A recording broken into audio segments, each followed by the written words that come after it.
Okay, so Power Rangers Once and Always didn't land for me in many ways. Don't get me wrong, I can think of worse ways of killing an hour, and there were some really nice nods and winks to characters and actors who are no longer with us, and you can see that there was a great deal of care that went into that. The problem is that the whole experience was so much about honouring those people that there wasn't really a huge story, and the dialogue and the acting and even the story itself wasn't really enough to honour those people in a way that they really should have been. That said, the star of the show was definitely Walter Emmanuel as Zack Taylor, who was the Black Ranger. Unfortunately, I felt that he was pulling all of the weight in this show. David Yost, who played Billy Cranston, who was the Blue Ranger, definitely felt like he just wasn't in it. His performance was just flat and monotone, and he was mopey most of the time. I get the story was about Trini, who was the Yellow Ranger, and her death, but because of that, it was just all really heavy, and there was definitely a lack of energy on his part. Despite him being the one who brought all of this together, apparently, it just didn't feel like Power Rangers. And that brings me on to Rita,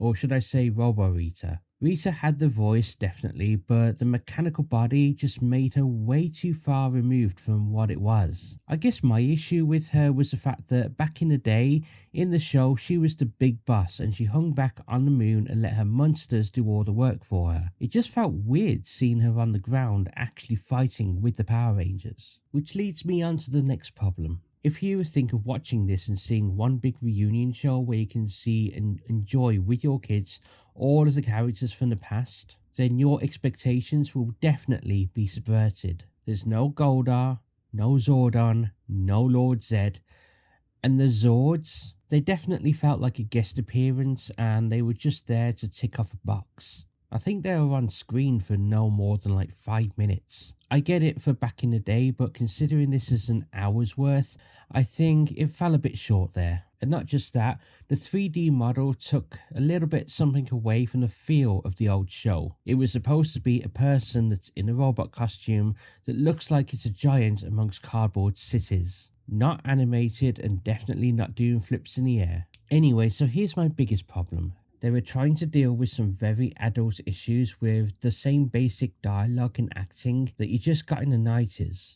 It just didn't work. Okay, so going down this route, I can respect it, but I didn't really feel like I was taking down this big emotional journey. And when you're dealing with a death of a beloved character, especially when they died in real life, that's the kind of thing you really want to be aiming for. All this was just, I'm sorry to say guys, but just mopey. All of the energy and fun was all sucked out of this episode. Don't get me wrong, they could have made a fun show while still honouring the people that we've lost. Instead, it was just filled with characters that just couldn't let go, and the threat of Robo Rita with her acting being very flamboyant, it just felt out of place, you know? Instead of a really thought out story that spanned an hour, I just felt like it was a eulogy to Trini Kwan. And yes, it had a 5-second nod to Jason David Frank, and by the way, both of them rest in peace. And considering how Jason just recently died as well, I think instead of just having that 5 seconds at the end with Kimberly, it would have just been a lot better to say